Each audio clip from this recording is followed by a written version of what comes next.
telling you, folks, you need to pull up a chair and watch this race. This is incredible racing. You're watching the Pep Boys Indy Racing League activity, the Longhorn 500, and the battle is up front right now. Greg Ray, that Menard car, is number 2, followed by the Panther Pennzoil Machine in second place, and he is tracking him down. Pull up a chair. The 90,000 that are here at the Texas Motor Speedway haven't sat down. Neither have we up here in the booth. This has been incredible racing between Ray and Goodyear. To me, it appears that Scott Goodyear really has the faster car because he comes up and runs up on him pretty good, but just can't really make the pass. And he had a pass earlier in traffic, but then Ray got by because Scott Goodyear got held up by traffic as well. So traffic is a key. Butch Meyer is the engine man for Team Menard. He told me that they did some work on their engines to compensate for the reduction from 10.3 to 10,000. I said, where did you look for the increase in horsepower? He said, we didn't. But what we tried to do is have a little bit more on the low end, down at about 9,500. 3 laps to go, Scott. 3 laps to go. Now, 3 laps to go. That's a signal that it looks like Goodyear may be pitting. So now what do? Do you try and pass before you pit, or you just stay content right there? Well, depending on the fuel mileage, sometimes like when they're coming up on traffic like that, it's better to go in the pit 1 lap early because you're losing so much time in traffic. Don't want to be held up. If Goodyear comes in now, for instance, and Greg Ray stays out 2 laps, Goodyear might beat him out of the pits because Ray was held up by traffic for a couple of laps. Look into the inside here. No, won't go. 74 laps to go. That was not the cleanest coming down on you that Greg Ray did there on Scott Goodyear. He's going to get him now. He's going to get him now because he's got a run on him. But he's got nowhere to go. There's a roadblock. And that is Steve Knapp. That is Knapp in the Delco Remy car on the outside in the white and black car.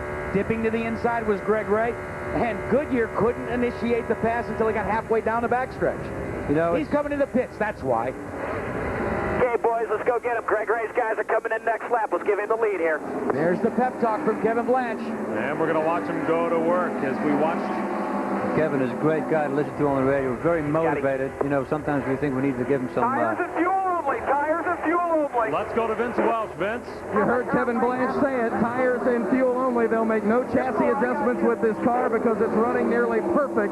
Here comes Goodyear. He's got a perfect stop as Jim Harbaugh, the San Diego Chargers quarterback and one of the owners of this team, works the pit board. Goodyear, they did make a front wing adjustment after all, and now Goodyear is waiting. The car is down, and away he goes. A very strong stop for the Panther Pennzoil team, and remember, Kevin Blanche said, you get us 5 positions on the track, we'll get you positions in the pits to win it. All right, we're watching on the track now is Greg Ray will also come into the pits now. Greg Ray in the 2 car coming into the pit area. 80-mile-an-hour speed limit. Calvin Fish is standing by. Team Menard, their crew ready to service Greg Ray. Greg Ray holds it in. I just spoke to Tom Knapp, the crew chief. He said that they're very surprised at the speed of Scott Goodyear in traffic. They feel they have a very fast race car. The Firestones are perfect. They said no blistering problems. Excellent way, good start. Identical stops for Greg Ray and for Goodyear. Who's the leader?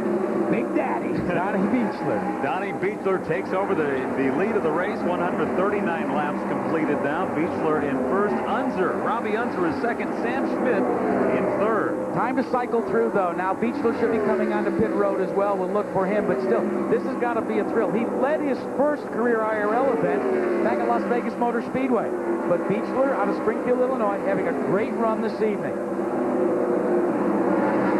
I think Scott Goodyear had a better pit selection than Greg Ray had. And I think therefore, but here we are. Greg Ray's in first, and Scott Goodyear is getting a run on him, going on the outside. He's got the lead. And we don't have it on screen, but Scott Goodyear just passed Greg Ray for position, which essentially will give him the lead. Eventually give him the lead. That's what I like about you race drivers. You're already proactive. Knowing that Beechler has to still come onto pit road. Can't ever keep up with Mayenbeck. I'm looking forward to when he's fully retired. That's the information we get on the radio. When I'm out there racing the guy, I know that some guys still have to come in. We don't worry about them. We worry about the guy that has already been in.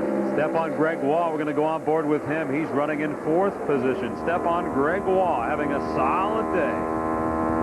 That's the Mex Mill car. We told you about the special shrouds that the Richie Simon, Dick Simon operation are running. Gregoire is one guy that Dick Simon always sets a goal for.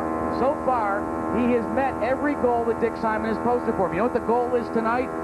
He said, all right, Stefan, top 5 finish. Where's he running right now? 4th. Keeping the boss happy. That's what it's all about. Ahead of him is John Hollingsworth, who is running pretty good tonight. He's in 8th position. Take a look at how he's progressed through the field. 13th, 6th, then in the pit exchanges back to 12th, but he is solidly in that 4th position. And for the first time in 28 years, we didn't have a Dick Simon car in the 83rd running in the Indy 500.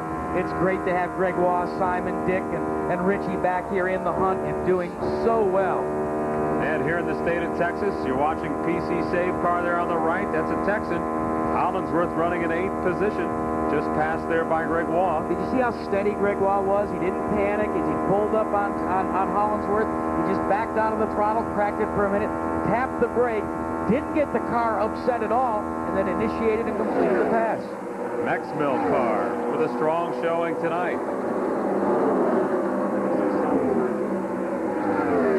Another guy who's having a strong run, running in 5th position, is Eliseo Salazar. Salazar battling. Still watching and waiting for the leader. You know, Ari Leyendyke has told you folks that it looks like Goodyear and Ray will eventually cycle to the front. But hey, listen, right now, Buddy Lazier is looking ahead and seeing All right, here Johnny we are. Beechler. Greg Ray, Scott Goodyear. This is the fight, really the essential fight for the lead. Well, it's for 6th and 7th, but right now they're going to eventually cycle through, right? Right in front of them is Schmidt, who's in 3rd place, but he had that different pit stop strategy. He stretched his fuel a little bit longer. Behind the 2. He's out of sequence with these 2 guys.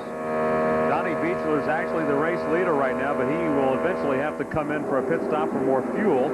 Lap 146 in a scheduled 208. Oh, Greg Ray. Sam Schmidt almost moved up into Greg Ray, who just had passed Scott Goodyear. I'm going to root for Johnny Beechler and tell you, what happens if the yellow comes out right now? All of a sudden, all that cycling through would change, and Donnie Beechler would be solidly in that front position.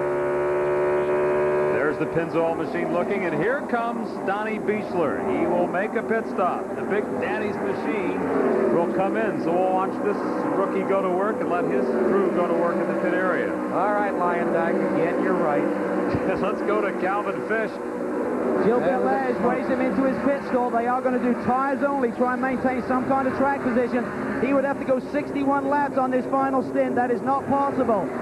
A lot of the guys felt they could get to the mid-50s in the draft, or backpedaling a little bit on the throttle, but this is too far to go.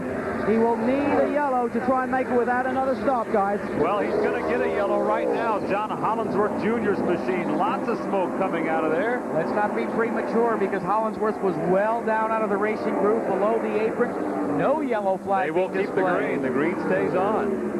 Very professional to keep that track green, because he stayed out of the groove. He just stayed on the bottom of the track. And the Petro Molly car, that silver and red car, directly behind that triangle, making a pass to the outside of Mark Dismore. That's your new leader, young Robbie Unser, a second-generation driver, and has moved into the lead here. Don't forget, Unser finished second here in Texas before, so he likes this track. I know he likes these kind of tracks. Robbie, over and over again, he loves the 1.5 miles. Sam Schmidt in second, and Stefan Gregoire has pumped his way all the way up to 3rd. Salazar running in 4th. Robbie Unser is one of the cars that their engineer and their crew chief decided we're going to try and take as much downforce out as possible. You hear us all the time talking about the under tray, the underwing. It's an upside-down wing. The faster you go, the harder it's planted down to the ground.